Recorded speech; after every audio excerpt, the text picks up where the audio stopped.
Hello everybody and welcome to episode 6 of the rebuild with Tottenham Hotspur. Today we take on Manchester United at the Tottenham Hotspur Stadium. We have so much to get through from the end of the transfer window. We are going to dive right in because it was a very busy final day of the window. Before that though, Troy Parrott went out on loan to Schalke. One of the youth team players, Jamie Bowden, joined Reading. Brandon Austin has joined Fleetwood. Davinson Sanchez has gone. He has joined Juventus for a fee rising to 17.25. Ryan Sessegnon has gone to Olympiacos. And Harvey White has gone out as well. So the only player left from the list that I had of players to get rid of is Harry Winks. And he is in the development squad now. He has probably kicked his last ball for Tottenham Hotspur. So we had quite a bit going out on deadline day. We had quite a bit coming in as well. And we start with a player that was a bit of a no-brainer, but I'm hoping to talk Leicester into a lower fee. So we have bought Keenan Dewsbury-Hall on loan from Leicester. I'm surprised that they're loaning out a 25-year-old midfield player, but their loss is our gain. There is an option to buy him for £38 million. If it goes well, we might well go and do it. A box-to-box midfield player, English first and foremost as well, which will tick a box, hopefully, if we qualify for Europe next season. Another player coming in on loan from Benfica this time is Gonzalo Ramos, a striker. We wanted to bring a striker in.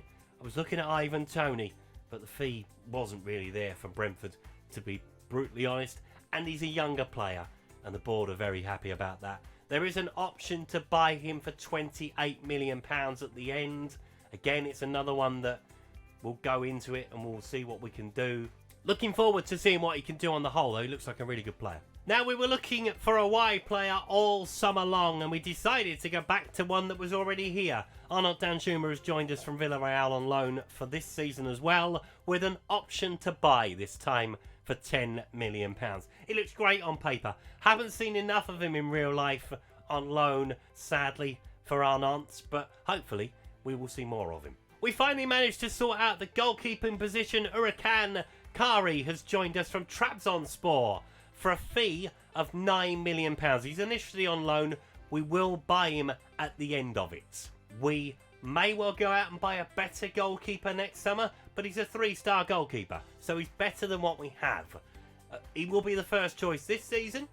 Whether he'll be the first choice next season will depend on his performances first and foremost and what's available next summer. And last but by no means least, probably the best bit of transfer business I had all summer long. Rodrigo de Paul has joined us on loan from Atletico Madrid. We do have an obligation to buy him. £7.5 million is the fee, plus add-ons.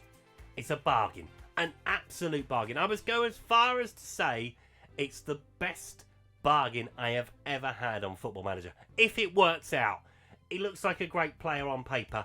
He has got that quality that we were lacking in the attacking positions. So let's see what he can do. Now on to those results we've had since we've last been together. And we drew with Everton following that win over Manchester City. Richarlison scoring on his return to Goodison Park. Neil Maupay with the equaliser. We had the obligatory loss at Stamford Bridge. Romelu Lukaku with 2 goals to see us off just after half-time. But we did bounce back with a win over Burnley. 2 goals for Heung-min Son and 2 goals for Dejan Kulusevski, before we narrowly squeaked past Brentford in the second round of the Carabao Cup. Heung-min Son coming off the bench to win the game. And last time out, he was involved again as we came from behind to beat Leeds by 2 goals to 1. Sinistera opened the scoring very early on, but Son and Harry Kane sealed the win. So our reward for beating Brentford is to take on Norwich in the 3rd round of the Carabao Cup. In the Premier League, we have 10 points so far from our 5 games played. So it's a bit of a solid start from us. We are level on points with Manchester United. They have a far better goal difference though. Jesus Christ. But can either of us close the gap to Chelsea in 2nd? Let's find out. Let's take a look at the teams. So here are the 2 starting lineups for this one. We start with Carrick in goal. Porro, Romero, Hernandez, Udogie, Bentancur, Copper Myers, Kulusevski, De Paul, Son with Harry Kane leading the line. Manchester United start with De Gea in goal, Dalot, Varane, Maguire, Shaw, Casemiro, Martinez, Anthony, Fernandes, Jadon Sancho, with Gabriel Barbosa leading the line. Now, it's fair to say we do not have the best record at home to Manchester United. I think it took me about 10 years to see a home win when I've been going to watch the team play over the last 20 odd years. So, we need a win today, please. The new players are starting to blend with the old. It's a very exciting time for the football club. Come on, let's do the double over the Manchester club, shall we? In the pouring rain. I won't mind, it's only September. They started pissing it down already. Gabby. Into Martinez. Manchester United are looking to continue their good start as well. Ball in behind, but it's gone behind. Ogdogi. Into Bentancur. Onto DePaul. His fitness is an issue. He's only good for about an hour, Rodrigo DePaul, so far today. He will get better, though, hopefully. As Ogdogi has got the ball. Will he find Son? He will, inside the penalty area. Will he find a teammate? He won't, but he'll keep the ball alive. Harry Kane's there. Harry Kane rolls it in the net. Just like that, we lead after 5 minutes.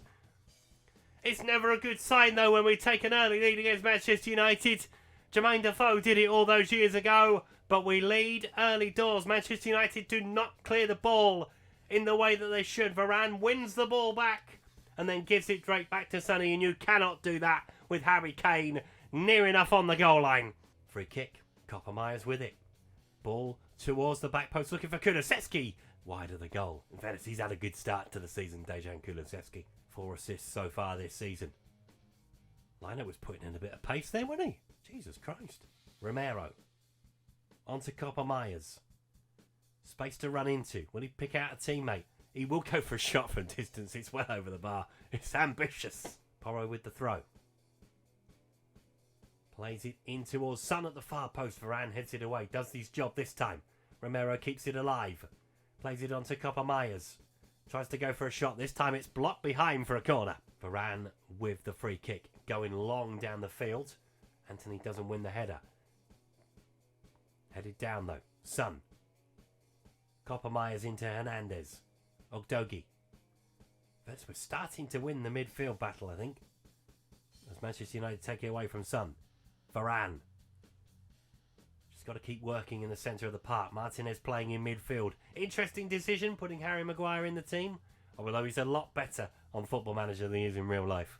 Barbosa. Good challenge from Bentancur. Got to pick up the second ball. Harry Kane has done that. Hernandez. Ogdogi. It's a very high line from Manchester United if we can spring it. Ogdogi coming in down that left-hand side. Will he find a ball into the centre? We look for Harry Kane. He heads it towards goal. De Gea tips it round the post. Has to. Otherwise it was in the back of the net for 2. Shaw with the throw.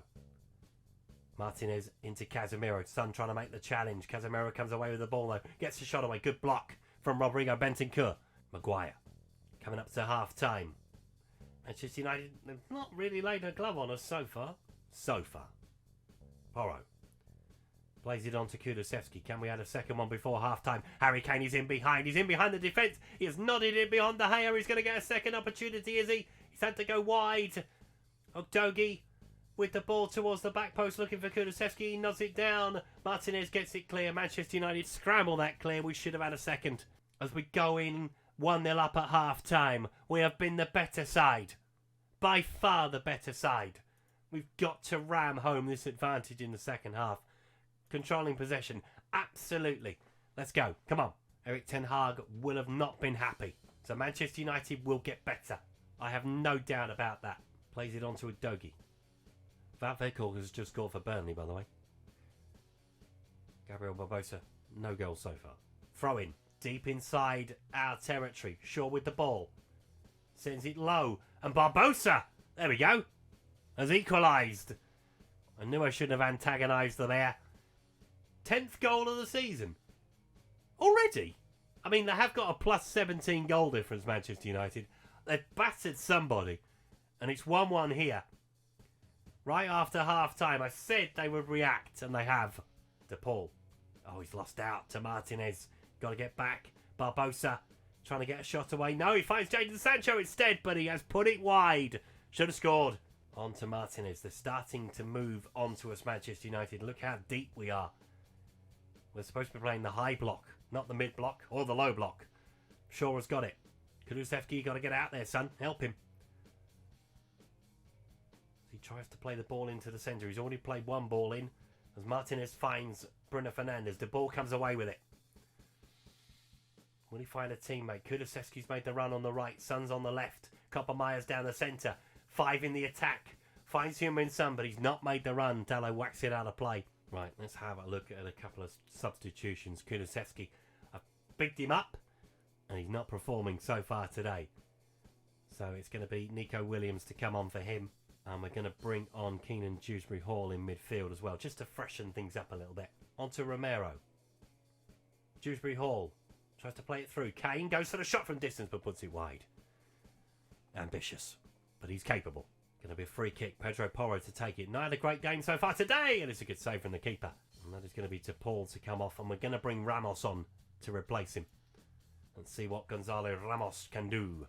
Young striker, making his way in the game. Bruno Fernandes with a free kick to Manchester United. It's over the top of the wall. It's a good save from the keeper as Hernandez chips it away. Right, we're moving into the last 10 minutes. It's time for Richarlison.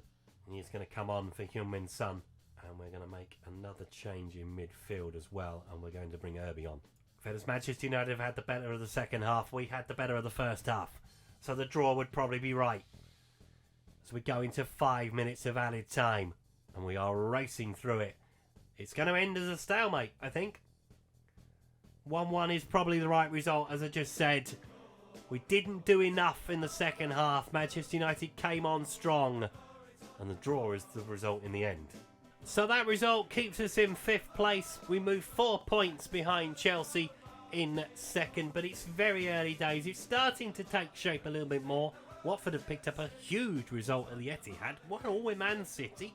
Fair play to them, as Liverpool lead the way at the top. But next time around, we will come back for the North London derby. They do not come much bigger than Arsenal versus Tottenham. We have a terrible record at the Emirates as well. It normally involves a red card or 2 in real life. Can we pick up a win over Arsenal? Find out next time. Thank you so much for watching today's video. If you've enjoyed it, please leave a like on it. Subscribe to the channel if you haven't done so already, and I'll see you next time. Goodbye.